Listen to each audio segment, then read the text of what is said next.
Hola, bienvenidos a la sesión de primas salariales y discriminación de género, ¿sí? En la cual vamos a presentar, eh, por un lado yo, que soy Gabriel Montes Rojas, Federico Favata y Martín Trombetta. Lo que tienen en común todas las presentaciones en esta sesión es que vamos a usar un método muy útil para la econometría que se llama regresiones por cuantiles. El primer trabajo, de hecho, es en coautoría con los dos otros presentadores, con Federico Favata, que es estudiante de doctorado de la Universidad de Buenos Aires, licenciado de la UNSAM, y con Martín Trombetta, licenciado de la UBA y que tiene un doctorado de la Universidad de La Plata. También con Javier Alejo. Como les decía, lo que vamos a hacer, o mejor dicho, lo que yo voy a hacer en este trabajo es presentar una serie de estimadores que tienen que ver con lo que se llama regresiones por cuantiles, ¿sí? Y en particular, dos variantes que se llaman condicional y no condicional. La presentación está en inglés, porque es la misma presentación que usamos en distintos lados, pero yo se las voy a ir contando en castellano. Vamos a llamar a los estimadores CQR a los modelos de Conditional Quantile Regression, y Unconditional Quantile Regression lo vamos a llamar UQR, ¿sí? De ahora en más yo me voy a referir a CQR y UQR. Déjenme contarles brevemente qué son cada uno de ellos. Primero, Conditional Quantile Regression, ¿sí? Este es una alternativa a los modelos de regresión de mínimos cuadrados ordinarios, ¿sí?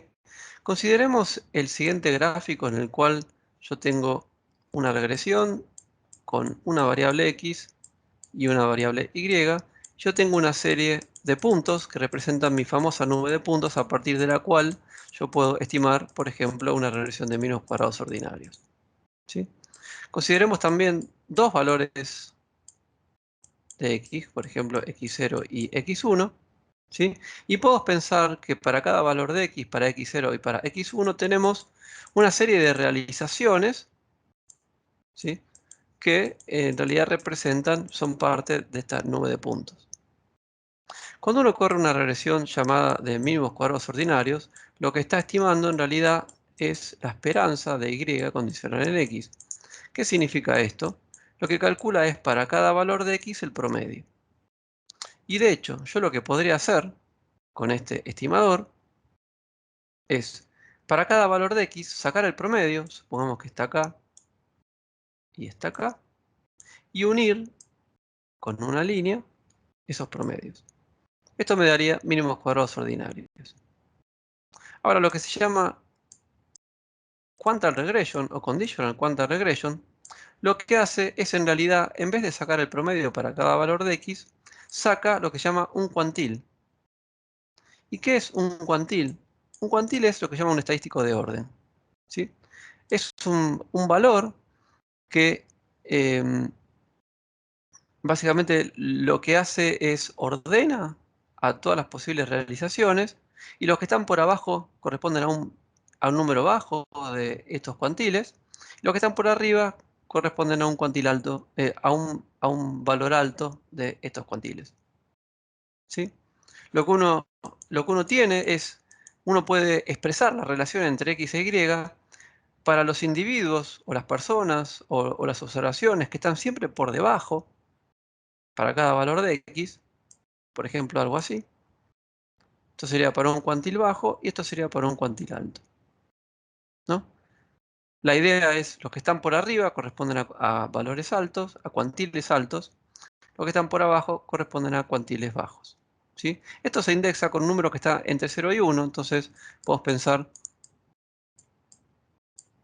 dos números, tau 0 y tau 1, donde tau 0 son los que están por abajo, las relaciones que están por abajo, y tau 1 las relaciones que están por arriba, ¿sí?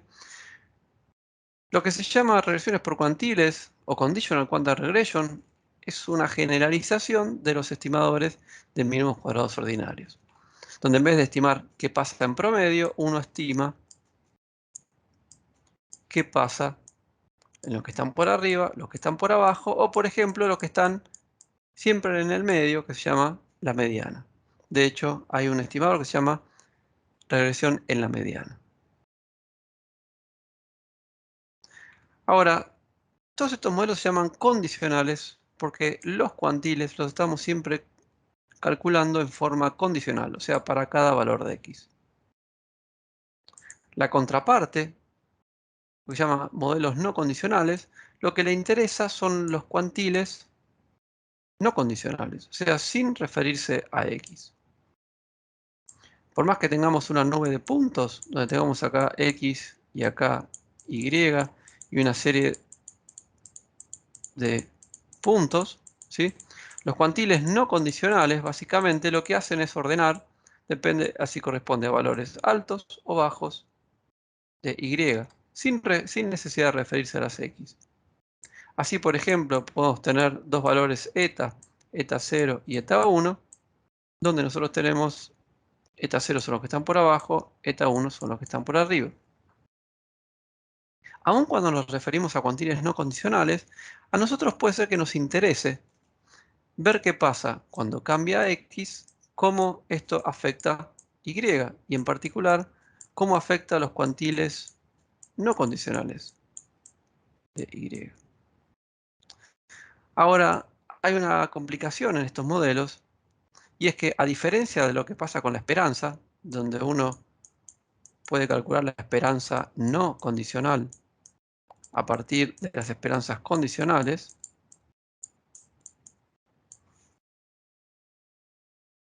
o sea, esto se llama la ley de esperanzas iteradas, es la esperanza de la esperanza. Esta igualdad no se cumple con los cuantiles, con lo cual no podemos primero estimar los cuantiles condicionales y después tomar el promedio, porque nos va a dar algo que potencialmente no tiene nada que ver con los cuantiles no condicionales. Entonces, ¿cómo podemos hacer para considerar el efecto de x sobre y, pero el efecto de x, un cambio en x, que lo que hace es altera potencialmente los cuantiles no condicionales? Bueno, para eso hay toda una maquinaria que se llama funciones de influencia. Es algo muy usado en estadística avanzada y que de a poco se está usando en la econometría. Lo que hacen las funciones de influencia es consideran qué pasa si tenemos una pequeña perturbación en una distribución y calculamos un estadístico cualquiera con la perturbación y sin la perturbación, con un concepto muy parecido al de la derivada. Acá, por ejemplo, lo que nosotros tenemos es si nosotros tenemos un funcional, o sea, algún cálculo que nosotros hacemos a partir de la distribución de los valores que nosotros tenemos de y, ¿sí? Vemos qué pasa si le agregamos una pequeña perturbación, y esa pequeña perturbación es agregarle, por ejemplo, una observación cuando tenemos un montón de observaciones. Potencialmente eso nos va a alterar, aunque sea infinitesimalmente, el estadístico. Si calculamos como si fuera una derivada, cómo cambia ese estadístico y lo dividimos por la magnitud de ese cambio, tenemos justamente la idea de derivada. ¿Sí? Usando esta teoría, que es algo conocido en estadística, pero no tanto en econometría, se inventó lo que se llama el Unconditional Quantile Regression, que es diferente a lo de Conditional Quantile Regression, ¿sí? Pero que justamente lo que trata de hacer trata de estimar el efecto de las x sobre las y, y en particular sobre los cuantiles no condicionales de y. No voy a entrar en los detalles técnicos de cómo se calcula, pero la idea es, lo que uno trataría de hacer es correr una regresión, de ahí viene este término regression, de la función de influencia de los cuantiles en distintos valores de x, ¿sí? Y esto daría algo así como, ¿qué pasa cuando yo cambio x marginalmente? cómo eso me afecta, me influye, de ahí viene el nombre, la función de influencia, los cuantiles no condicionales. ¿Sí? Em, estos dos métodos, cuantiles condicionales y no condicionales, son diferentes, aunque tratan de explorar heterogeneidad en los efectos, distintas relaciones entre X e Y, ¿sí? Y en particular, distintos efectos distributivos de X en un lado y en el otro. Para ilustrar estos dos métodos, lo que voy a hacer es presentar una aplicación a Argentina usando datos de 2019 del el cuarto trimestre y del 2020 cuarto trimestre, con la idea de ver qué pasa cuando, digamos, hay diferencias o no en la pandemia. Con un modelo bien simple, un modelo de regresión donde la variable dependiente, mi llamada Y, son los logaritmos de salarios, y queremos ver cómo esto se ve afectado por la edad y por la discriminación de género, ¿no? Entonces, si nosotros em, aplicamos este modelo, lo que tenemos es, podemos indexar los distintos efectos de los cuantiles, ya sea los tau o los eta, ¿sí? Su número ya sea de 0 a 100 o de 0 a 1, ¿no? Y lo que nosotros presentamos acá es los distintos efectos que tenemos, estimando los efectos condicionales y los no condicionales. La idea es, lo que nos daría esto es, los efectos condicionales nos daría qué pasa con el retorno a la edad, o sea, con tener un año más en los salarios, para los que están por abajo de la distribución condicional y por arriba de la distribución condicional. Y esto lo hacemos antes y después de la pandemia. Y también lo hacemos para los cuantiles condicionales y también los no condicionales. O sea, ¿qué pasa con los salarios para aquellas personas que son los que reciben menos salarios, sin importar la edad, y para aquellas personas que reciben más salarios, sin importar la edad?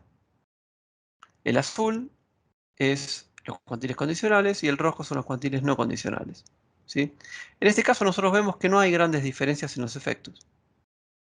La magnitud, la distribución es la misma.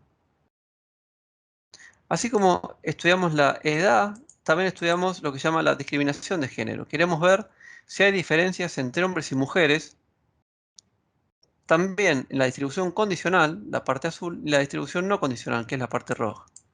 Y acá sí vemos diferencias entre las dos. En particular, lo que nosotros vemos es que la discriminación de género es mayor para los cuantiles bajos, condicionales y no condicionales. O sea, las mujeres ganan menos que los hombres, ya sea controlando por todas las otras variables X, o aún evaluando qué pasa para las mujeres, digamos, para aquellas personas que tienen poco salario o mucho salario. Algo interesante es que no hay grandes diferencias entre lo que pasaba en un contexto pre-pandemia, 2019, con un contexto post-pandemia, 2020. ¿Sí? Estos dos métodos, em, regresiones por cuantiles condicionales y no condicionales, son dos alternativas para explorar heterogeneidad cuando uno corre una regresión, ¿sí? Poco a poco se va implementando en econometría y van surgiendo un montón de trabajos nuevos donde, además de correr una regresión por mínimos cuadrados ordinarios, se implementa con este tipo de modelos. Bueno, solamente quería contarles eso, incentivarlos a que lo implementen. y lo dejo con las otras presentaciones. Muchas gracias.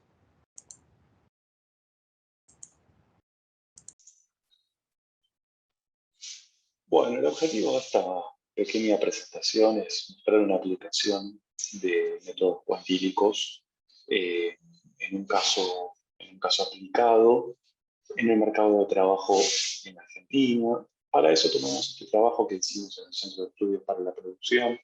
Yo soy Martín Brambeta y esto está hecho en coautoría con Gisela Pascuariello, Nicolás Silcaro, Pablo Sonsol y Gisela Trebotic. Y el título es Credenciales Universitarias y Diferenciales Salariales en Lectura Productiva Argentina. Lo que hicimos en este trabajo es esencialmente combinar dos fuentes de datos para entender cuál es el nivel de remuneración relativo de distintas carreras universitarias en Argentina. Como decíamos, el principal activo, creemos, de este aporte de la literatura es el uso de dos bases de datos, una proveniente del sistema educativo, de la Secretaría de Políticas Universitarias, que es el llamado Sistema Araucano, que provee información sobre casi 300.000 graduados universitarios para un periodo de 3 años, bien, para una gran variedad de carreras que pueden agruparse de distintos modos, sea por rama, en disciplina o en área, y combinar esto con una fuente de datos mucho más conocida en la literatura local, como es la base del Sistema Integrado Previsional Argentino, que ofrece información laboral y salarial sobre todos los puestos de trabajo formal que existen en nuestro país. En particular, lo que queremos hacer es estimar modelos como los que estamos viendo aquí. ¿Bien? El modelo 1, que básicamente es una ecuación de Mincer tradicional, donde el salario de un individuo I que trabaja en un puesto P, que estudió una carrera C en la Universidad U y que tiene una jerarquía J, está explicado por características del individuo, como ser su género, su edad y su procedencia geográfica, características del puesto, básicamente el sector productivo en que se inserta la firma, el tamaño de la organización, un efecto fijo de carrera, un efecto fijo de universidad y un efecto fijo de jerarquía del título. Este título es de grado, de posgrado o de intermedio. Esto se estima por mínimos cuadrados ordinarios de la forma tradicional en que se aprende en todos los cursos introductorios de econometría. Y vamos a mostrar que esto da resultados interesantes, pero creemos que es mucho más valioso lo que aparece en una segunda estimación, que es la que vemos acá como modelo 2, que son regresiones cuantílicas condicionales, donde la misma especificación lineal es aplicada no para la media o para la realización de la variable W, sino para el cuantil tau de su distribución condicional. Es decir, queremos modelizar de manera lineal este estadístico, el percentil tau de la distribución del salario, ritmo de salario mejor dicho, dados todos estos atributos. Cuando ultimamos por MCO, obtenemos lo que se ve en este gráfico. ¿Bien? Hay 5 ramas en que se pueden agrupar las carreras. En el trabajo hemos trabajado con distintos niveles de desagregación. Acabo de hacer una presentación corta mostrando solamente resultados a nivel de rama. ¿Bien? Y lo que tenemos es que hay 5 ramas: ciencias sociales, aplicadas, humanas, básicas y salud. Tomamos como categoría base ciencias de la salud, por ser la que más se parece al promedio de la muestra. Y lo que encontramos son primas salariales considerables para las ciencias sociales y para las ciencias aplicadas. Una prima salarial un poco más chiquitita para las ciencias humanas y, por último, una penalidad para las ciencias básicas. Para tener una idea de magnitudes en la cabeza, veamos entonces que el egresado promedio en ciencias sociales, egresado de contador, abogado, economista, administrador, etcétera, todas carreras de ciencias sociales, tiene un salario que es 10%, casi 11% mayor al egresado promedio de una carrera de ciencias de la salud. ¿Bien? Y en aplicadas esa prima es un poquito menor que 10%, mientras que en básicas es una penalidad un poco mayor del 5%. Decía que tengamos estas magnitudes en la cabeza porque ahora es interesante ver lo que ocurre cuando trabajamos con regresiones cuantílicas, con el modelo 2. ¿Qué es lo que está pasando acá? Veamos, por ejemplo, el primer gráfico, el que está arriba a la izquierda, en esta presentación, en este slide. ¿Qué es lo que vemos ahí? Primero hay una línea negra intermedia que representa el efecto estimado por el MCO, que dijimos, está un poquito arriba del 10%. Pero luego hay lo que llamamos una curva cuantílica. ¿Bien? ¿Qué es esa curva cuantílica? Es el efecto de la DAMI en ciencias sociales en cada uno de los percentiles de la distribución condicional del salario. Entonces lo que vemos es que para percentiles muy bajos, es decir, para aquellos individuos que, dadas sus características observables, tienen salarios inusualmente bajos, la prima salarial por haber estudiado una carrera en ciencias sociales es cercana a cero, o no estadísticamente diferente a cero. Y en cambio, para individuos cuyos salarios son inusualmente altos, dados sus atributos observables, la prima salarial de una de esas carreras, esa credencial universitaria, está casi en 20%, casi el doble efecto sobre la media. Y fíjense que este patrón de curvas cuantílicas con pendiente positiva se da en todas las ramas. ¿Bien? Es una generalidad y no una particularidad de una rama específica. ¿Cómo podemos interpretar económicamente este resultado? Lo que entendemos que está pasando acá es que cuando uno controla por todos los atributos observables de un individuo, lo que queda en términos de error, lo que queda fuera de eso es justamente lo no observable.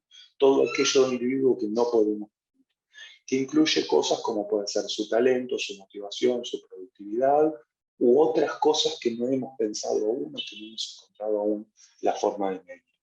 Lo que estamos viendo en el eje horizontal son percentiles de la distribución condicional. Justamente al condicionar por todo lo observable, lo que queda es lo inobservable, y entonces estamos básicamente viendo la distribución de lo inobservable. Entonces, lo que parece que ocurre es que las credenciales universitarias tienen un cierto valor promedio para un hipotético individuo promedio, pero lo que es mucho más específico en términos de hallazgos y nuevos resultados, nueva información, es que el efecto es distinto dependiendo de dónde el individuo se ubique en la distribución de esos inobservables. Y como una generalidad, y esto en el trabajo lo mostramos también para otros niveles de segregación, para mostrar que eso no es lo que define acá, cuanto más alta sea la posición relativa del individuo, mayor va a ser esa. ¿Bien? Entonces creemos que esto abre muchas discusiones respecto de si los efectos de las credenciales educativas son los mismos para todos, cuáles son aquellos factores que determinan dónde se va a ubicar un individuo en las distribuciones condicionales, es decir, pensar en avanzar en medir aquello que hoy no estamos pudiendo medir. Creemos que esto abre entonces nuevas preguntas, que es lo que en definitiva muestra el éxito y la utilidad de la herramienta. Espero que esta presentación sea resultado interesante para entender un poco mejor qué es y para qué sirven las regresiones cuantíficas condicionales. Hola a todos, ¿cómo están? Espero que estén muy bien. Mi nombre es Sofía Zamparo. Estudié Economía en la Universidad Torcuato Di Itela, donde posteriormente también hice mi máster en Econometría. Y hoy les vengo a presentar un trabajo que escribí en coautoría con Federico Favata, quien no solo es economista, tiene un máster en Econometría y actualmente se encuentra doctorando en Economía en UBA, sino que también es investigador del CIMAD. La idea de nuestro trabajo fue encontrar cuál fue el impacto de la segregación ocupacional por sexo en el ingreso laboral en Argentina para el periodo de tiempo comprendido entre 2016 y 2020. A la hora de hablar de desigualdad en el mercado laboral, existen múltiples factores que pueden caracterizarla. Por solo nombrar algunos, tenemos el nivel educativo, las preferencias de los empleadores, edad, sexo, tipo de contrato, si es formal o informal, o la región. Y cuando hablamos de las diferencias por sexo, también tenemos distintas formas de cuantificarlas, como son la brecha de salarios y la segregación. La autora Bárbara Reskin tiene una definición de segregación bastante interesante y clara, que dice que no es una mera separación física, sino un proceso fundamental en la desigualdad social, en la que diferentes grupos, en este caso hombres y mujeres, se someten a distintos sistemas de recompensa. También la segregación puede tener diferentes direcciones, por decirlo de alguna forma. Tenemos por un lado la segregación horizontal, que hace referencia a las concentraciones de determinados grupos en algunos sectores de la actividad económica y la dificultad que tienen estos mismos para cambiarse de sector. Particularmente se puede verificar en la predominancia de las mujeres hacia los sectores tradicionalmente feminizados y a las trabas para acceder a cargos con alta tasa de masculinización. Por el otro lado, también tenemos lo que se denomina segregación vertical, más conocido coloquialmente como techo de cristal, donde nos referimos a la imposibilidad de determinados grupos de desarrollarse profesionalmente. En particular, el impedimento del acceso de las mujeres a los puestos de mayor responsabilidad y de toma de decisión. Dicho esto, el objetivo de nuestro trabajo era encontrar el impacto de la segregación y de la forma que elegimos representarlo es con la proporción de mujeres que hay por ocupación. Luego, utilizamos 4 metodologías para obtener cuál fue el impacto de la proporción de mujeres, o ratio, en el ingreso horario. La información para el análisis se obtuvo de la encuesta permanente de hogares y las metodologías utilizadas fueron mínimos cuadrados clásicos, mínimos cuadrados en 2 etapas, regresiones cuantílicas condicionales y regresiones cuantílicas condicionales con variables instrumentales. Existe vasta literatura y debate sobre la existencia y los causantes de la segregación por sexo. Un informe interesante publicado por la Organización Internacional del Trabajo en 2015, que estaba focalizado en ingresos y desigualdad, discutía sobre el concepto de brecha salarial y decía que habría que desagregarla o descomponerla en una parte explicada, tal como puede ser el nivel educativo o la edad, que son variables que se pueden cuantificar, y una parte no observable relacionada con la infravaloración del trabajo que realizan las mujeres y con las calificaciones que se requieren en estos sectores que están dominados por mujeres. Ahora bien, al ser un mercado que tiene oferta y demanda esencialmente, tenemos teorías de ambos lados, ¿no?, sobre cuáles son estos causantes de la segregación. Por ejemplo, Barbara Reskin sostiene que son los empleadores y las preferencias o creencias que tienen ellos quienes avalan el ingreso de uno u otro sexo a los distintos tipos de empleo. Por el lado de la oferta, hay muchísimos autores que sostienen que la raíz está no en el empleador, sino en que el individuo se autoselecciona para diferentes sectores en base a sus preferencias, no solo económicas, sino también a su contexto sociocultural. Ahora bien, independientemente de la teoría que cada uno considere ser la más cercana a la realidad o porque en una combinación de varias, nuestro objetivo no era definir cuál era la teoría que se acercaba a la realidad en Argentina, sino cuantificarla. Entonces, paso a contarles un poco más técnico cuáles fueron las metodologías que se usaron para las estimaciones. En primer lugar, utilizamos mínimos cuadrados clásicos para ver el efecto promedio del ratio de mujeres por ocupación. Pero notamos que la estimación podría presentar un sesgo por causalidad simultánea, dado que, así como el ratio afecta el ingreso, este a su vez podría afectar el ratio. Para sortear este problema de endogeneidad, se procedió a la estimación a través de mínimos cuadrados en 2 etapas con la incorporación de un instrumento. Pero notar que, tanto en mínimos cuadrados clásicos como en 2 etapas, obtenemos resultados sobre el impacto en el ingreso medio, mientras que la metodología con cuantiles condicionales nos permitió encontrar el impacto en distintos estadísticos de orden de la distribución condicional del ingreso. No obstante, como el sesgo por causalidad persiste en las regresiones cuantílicas, se procede a una regresión cuantílica bajo variables instrumentales. Me gustaría hacer ahora 2 comentarios adicionales respecto a las regresiones cuantílicas condicionales. En primer lugar, es que se utilizó un modelo de regresión cuantílica condicional con variables instrumentales suavizado, denominado como Smooth IV Quantity Regression. El costo computacional de tener múltiples covariables resultó muy alto para los paquetes clásicos de Stata, tales como IBQREG e IBQREG2. Es más, de hecho intentamos correr estos modelos y jamás convergieron. Por ende, procedimos a cambiar a este modelo de Kaplan y Sun, cuya única diferencia es que al hacer la optimización, la función objetivo de los estimadores condicionales no paramétricos está basado en kernels. La segunda nota que quería hacer era respecto al testeo de endogeneidad. En el modelo de mínimos cuadrados clásicos se utilizó el test de Durbin-Wu-Hausmann. Para el caso de cuantiles, a priori no sería válido y existen varios enfoques sobre cómo suplantar este test. Pero la verdad es que todos coinciden en que son muy costosos computacionalmente y de hecho no hay paquetes en Stata que lo calculen. Por lo tanto, luego de hacer una revisión bibliográfica, notamos que algunos autores utilizan como proxy el resultado de Durbin-Wu-Hausmann de mínimos cuadrados clásicos. Así que nosotros hicimos lo mismo, en lo que esencialmente asumimos que si se cumple endogeneidad en regresiones por mínimos cuadrados clásicos, también se aplicará cuantiles y sería necesario el uso de un instrumento. Pasando a las fuentes de información de nuestro trabajo, tal como mencioné previamente, comprende los años entre 2016 y 2020. Se utilizó la encuesta permanente de hogares del INDEC y precisamente se utilizó del segundo trimestre del 2016 hasta el tercer trimestre del 2020. Dentro de la muestra se consideró a los individuos mayores de 18 años y menores de 60 y 65 para sexo femenino y masculino respectivamente. El modelo es el que se presenta en la diapositiva, donde vemos que nuestra variable dependiente es el logaritmo del ingreso horario percibido, y el foco o nuestro protagonista va a ser beta 1, que estimaciones mediantes nos va a arrojar el resultado del efecto que tiene la proporción de mujeres en la ocupación. A la vez se agregaron variables de control, tales como sexo, la categoría ocupacional, el nivel educativo, la región, año, edad y edad al cuadrado. Lo único que todavía no figura en el modelo, pero que sí abajo hay una nota al pie, es cuál es el instrumento. Tanto para mínimos cuadrados en 2 etapas como para regresiones cuantílicas con variables instrumentales, se va a utilizar como instrumento la proporción de mujeres por ocupación para el periodo 2011-2012. Y esto toma como referencia el instrumento que utilizó Jenny Klarhall en una investigación muy similar sobre segregación para el mercado laboral noruego. Pasé diapositiva rápidamente, disculpen, lo que les cuento ahora es que de nuestras fuentes de información vemos que la proporción de ocupados por sexo es relativamente estable y con predominancia masculina a través de los años. Lo que nos resultaba también interesante de ver era cuál era la relación entre ingresos y proporción de mujeres. Esto lo podemos ver en la figura 2. Puntualmente lo que nos dice es cuál es la relación que hay entre el percentil promedio de ingreso horario real por ocupación y la proporción de mujeres.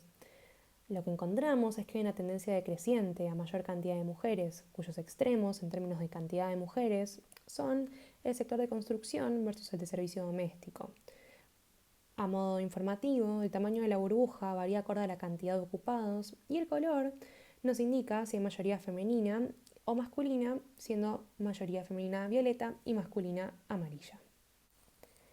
Y ahora sí, dicho esto, llegamos a la diapositiva de interés, que son los resultados de nuestros modelos por mínimos cuadrados clásicos, mínimos cuadrados en 2 etapas, regresiones cuantílicas y regresiones cuantílicas con variables instrumentales evaluados en la mediana.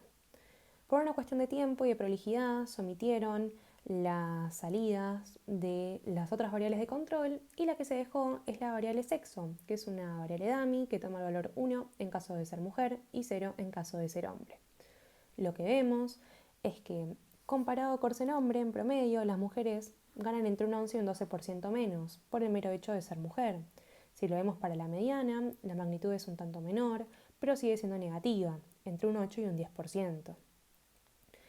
Y no solo vemos esto, sino que también, cuando pasamos a analizar la variable de ratio, es decir, la proporción de mujeres por ocupación, notamos que ante un aumento del 10% en el ratio de mujeres, cae el salario promedio en un 0.50%. Para el caso de mínimos cuadrados en 2 etapas es un poco menor, 0.23, y para el caso de la mediana condicional vemos una caída del 0.72. Mientras instrumentamos, vemos una caída también un poquito menor en magnitud del 0.48. Pero la conclusión, independientemente de si la magnitud es un poquito menor o no, es que obtenemos resultados negativos y estadísticamente significativos que avalan la hipótesis de que no solo existe un impacto por el mero hecho de ser hombre y mujer, sino que a mayor proporción de mujeres en la ocupación cae el ingreso. Y esto es independiente del sexo que tenga el individuo en aquella ocupación. Al analizar los resultados para los diferentes cuantiles contra mínimos cuadrados clásicos y contra mínimos cuadrados en 2 etapas, vemos que la magnitud del impacto de la proporción de mujeres sobre el ingreso horario es mucho mayor en los cuantiles condicionales más bajos, que en definitiva nos dice que el grupo poblacional que acumula menor cantidad de ingresos sufre más la segregación ocupacional por sexo. A medida que aumentamos en la distribución condicional de los cuantiles, el efecto disminuye. Sigue siendo negativo y significativo, pero la magnitud es menor. Este resultado, como veremos en la próxima diapositiva, también se sostiene cuando contrastamos mínimos cuadrados en 2 etapas y IB Smooth Quantile Regression. En conclusión, encontramos evidencia estadísticamente significativa que avala la hipótesis de la existencia de un efecto causal, robusto y negativo entre la proporción de mujeres en una ocupación y el ingreso horario. Los resultados arrojan que ante un aumento del 10% de la proporción de mujeres, el ingreso horario promedio cae en un 0.5% y sorteando por causalidad simultánea en un 0.23%. Cuando lo vemos para los cuantiles condicionales, notamos que el efecto es más fuerte sobre la proporción de individuos con salarios más bajos, mientras que la magnitud disminuye de forma gradual. En el caso de regresiones cuantílicas, vemos que tiene un efecto de menos 1.47 en los cuantiles más bajos, llegando hasta el menos 0.46 en el cuantil extremo derecho. ¿Qué nos dicen todos estos números? Que no solo existe discriminación en el mercado laboral por sexo en sí mismo, sino que también por cómo se concentran los sexos en las distintas ocupaciones. En promedio las mujeres ganan menos que los hombres, pero hombres en ocupaciones con mayoría de mujeres también perciben menos ingreso que en otras ocupaciones con más presencia masculina. Y las mujeres, en ocupaciones con predominancia femenina, tienen un doble efecto negativo en su ingreso, efecto que vemos es mayor aún para los sectores con ingresos percibidos más bajos. Para ir cerrando entonces, creemos que aproximarnos a la raíz de la brecha salarial a través de la segregación nos permite explorar las desigualdades salariales que enfrentan las distintas ocupaciones por el mero hecho de la concentración de hombres y mujeres que hay en las mismas. Por eso nos referimos a ocupaciones más femeninas o masculinas. Y en base a estos resultados que obtuvimos, es interesante ver a futuro cuál va a ser el efecto de la implementación de políticas que fomenten la contratación de mujeres en ocupaciones con predominancia masculina, sobre todo en el sector privado, donde los datos nos indican que la presencia femenina es menor, ya sea con subsidios e incentivos monetarios, un tema que está muy relacionado con el concepto de segregación horizontal que hablamos al principio. Aunque la realidad es que a largo plazo no se debería apuntar exclusivamente a este tipo de políticas, sino también a tomar medidas que colaboren a deconstruir tanto el rol del hombre y la mujer dentro del mercado laboral.